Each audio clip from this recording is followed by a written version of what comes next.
Hemlock Knots. Cracking the Restoration's toughest subjects through rational, balanced analysis of source material. Okay, how about we talk about D&C section 132? You mentioned that just a little bit, how it came forth quite a bit after the fact. So what have you researched about that? Most people need to realize, it's said to have been dictated or copied on the 12th of July, 1843, right? Joseph Smith paper shows that, William Clayton, in the presence of Hiram Smith and Joseph, there was a revelation given on that day. But in that entry, you'll see that there's nothing listed after that entry. There's a giant gap on the page, probably where they were going to write in the stuff later about the revelation, right? And so, and that's just, but let me walk through the timeline real quick. And there's a few things about D&C 132. It was written in Joseph Kingsbury's handwriting, supposedly. And he was never ascribed to Joseph or anything like that. He made a copy of it. He said he got it from Noel K. Whitney. William Law, he actually described a big difference in the document later on in his life. He was interviewed and he said, "I was astonished to see in your book," meaning the Doctrine and Covenants from Utah, "I was astonished to see in your book that the revelation was such a long document. I remember distinctly that the original given me by Hiram was much shorter. It covered no more than 2 or 3 pages of foolscap." So anyway, so William Law is saying, hey, I'm looking at this published version in the Doctrine and Covenants from the 1876 edition. And it wasn't what I remembered. It was much shorter. The original one was super short. Now, the Joseph Smith Papers project lists 8 full pages long of just copied, that revelation is 8 pages long. So William Law is saying, I remember 2 pages. That's all, And so we have to ask ourselves, is that the same exact thing that William Law was referring to in the 1840s that he saw, supposedly, right? Yeah. Maybe. It doesn't sound like he's too convinced that's the same thing he saw.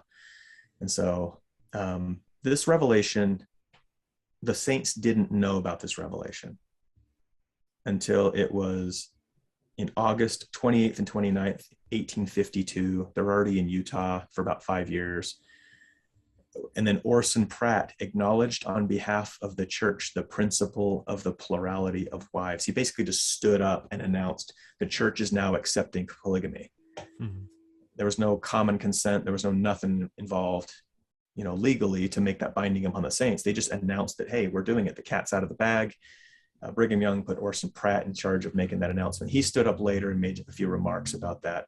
And then at that conference is when the revelation, known as D&C 132, was first read to the saints.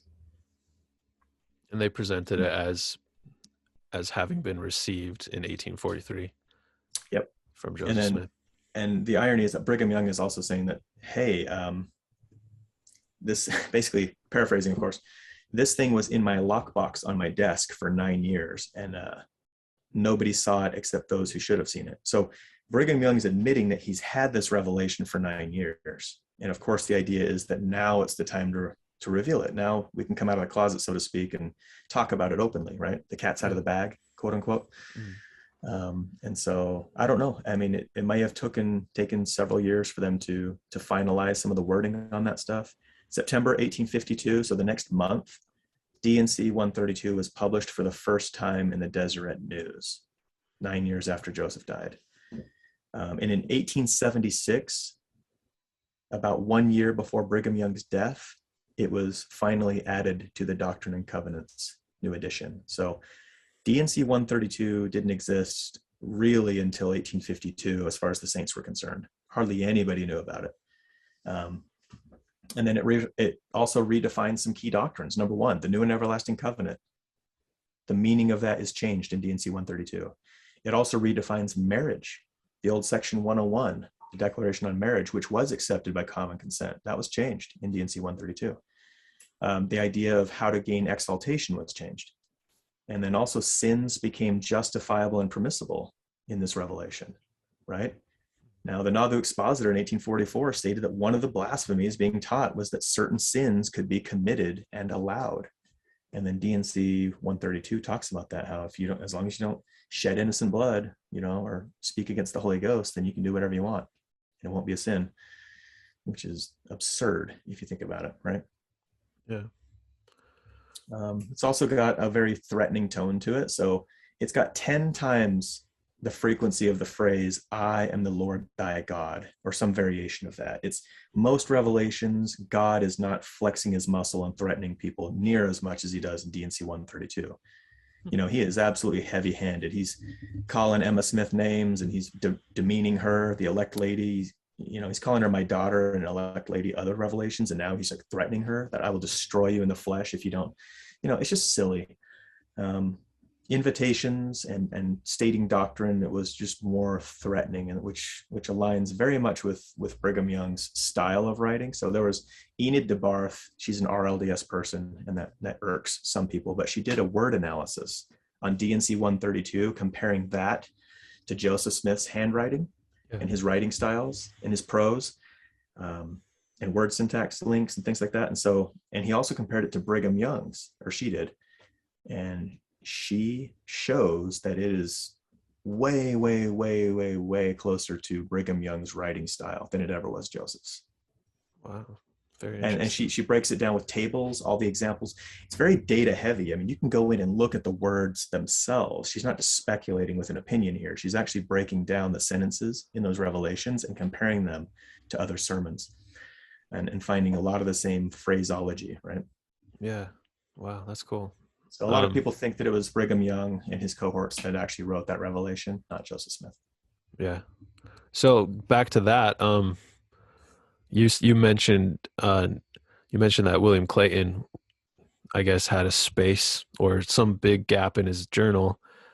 Do you think, like, whoever was behind it was planning to, what was it, July 23rd, 1843, they just planned to leave a big blank just in case they wanted to add something? Or July 12th. I mean, yeah. So in my episode on Hemlock Knots, where we talk about the changes in church history, changes in LDS church history, that episode, about halfway through it, I show the document that I'm talking about.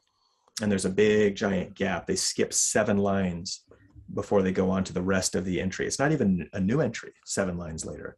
It's a continuation of that same day. And so that just shows that whoever wrote that in there was looking to add more detail about that revelation later on, but they never did, which is bizarre, right?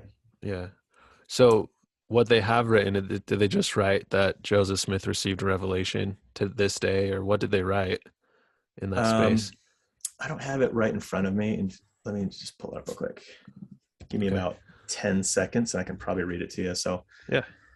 Changes in LDS church history. So let's go to, so slide number 13. So it says, Wednesday, July 12th, received a revelation in the office. Hold on, I gotta make this bigger. It's really tiny.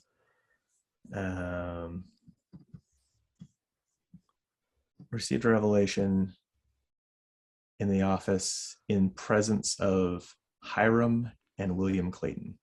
So that was actually Willard Richards' handwriting. William Clayton was there supposedly, but And then he left 7 lines blank, and then he went on to finish later on. So yeah, I mean, if you're writing in your journal, the day's entries and all the journal entries before and after, for the most part, are stacked. Every line is used on this precious paper, and then you've got a big gap in the middle of one of your days. Like, what was he going to draw a picture? Was he going to write later? Yeah, it's just really bizarre. It's like an ellipses that's like half the page, right? It's just blank. So I don't know what he was planning on doing. I just know that the records that these things are based on are pretty dodgy. Yeah. So I remember a story that I've heard recently, where Joseph Smith asks Hiram to take the revelation to Emma, and she throws it in the fire or something like that. You think that was just a made up story? And if so, like, who said that? Where does that story come from? Do you know? Brigham Young talked about it at General Conference in Utah several decades later. Emma Smith is actually on record of saying that was made up out of whole cloth, that whole story. Oh, really? So Emma Smith said that's a bunch of baloney. That never happened. Yeah, I think I mean, so she we would have to have decide, remembered. well, yeah, she was there. Brigham Yeah, Young wasn't. So right. why are we taking Brigham Young's word over hers, you know? So that's the thing, is you've got conflicting stories all throughout LDS history. We have to decide who's lying. They Mhm. can't be both telling the truth, right? So Yeah. Wow. Very interesting. mhm. Cool. Do you have anything else on 132? I know people cherish it and it's part of their canon and their scriptures, and that's okay. You know, I don't take what you will from it, but just know that the history of it does have some major question marks. I'm not going to Mhm. tell you what to believe about it, but a few of the things out there are just fishy. And so just dig into the history, try to figure out where that thing came from, and you know, it might raise some questions for you. Awesome. Yeah. It Thank you. doesn't read like any of the other revelations where Joseph dictates it. A scribe just writes it down. It gets published immediately. You know, this one's, they had to sit on it for a while. They had to change it. They had to edit it. You know, it turned out to be 9 pages long instead of 2 pages, like William Law remembers seeing. So there's all these things. And also, you know, Joseph Kingsbury, whose handwriting it was, he said that he copied the entire thing in 45 minutes with no errors. There's no editing marks and no errors, no scratches out on that document that he copied it from, apparently. So to this day, I've been challenged. I'm going to do it one of these days and film it on YouTube, but I dare someone to sit down and write in cursive a copy of D&C 132 in less than 45 minutes. Ready, go. Let's see if you can do it. It would have to be cursive, I would think. Oh, and it has to be very, very good penmanship too. Yeah. Like that would resemble a final draft instead of a scratch piece of paper with a rough draft on it. Right. Yeah. I dare someone to do it. 45 minutes, make a copy. Go ahead. Anyone listening can take up that challenge. Yep. What can you tell me about this Joseph Kingsbury? Like, why would he have this thing, or who is this guy? Exactly. He was a polygamist. Okay. Dude loved him some polygamy. You know, he got involved. He was part of the New Order of things, and most of these guys were behind, you know, these revelations being added in 1876. They needed to justify it. They needed to put stuff in their scripture that supported the lifestyles they were living. You know, you look at all the other scriptures, Book of Mormon, New Testament, even the Old Testament, you'll find that the Lord never once commanded polygamy. I've got an entire list of scriptures on Hemlock Knots of teachings about polygamy in the scriptures. 2 columns. On one column, teachings of monogamy, the other one, teachings of polygamy, and just read through them, and you'll never find one variation of God actually saying that he's commanding or he wants people to do polygamy. What you do have is a bunch of people in the Bible that did polygamy, supposedly, like Abraham or Jacob, right?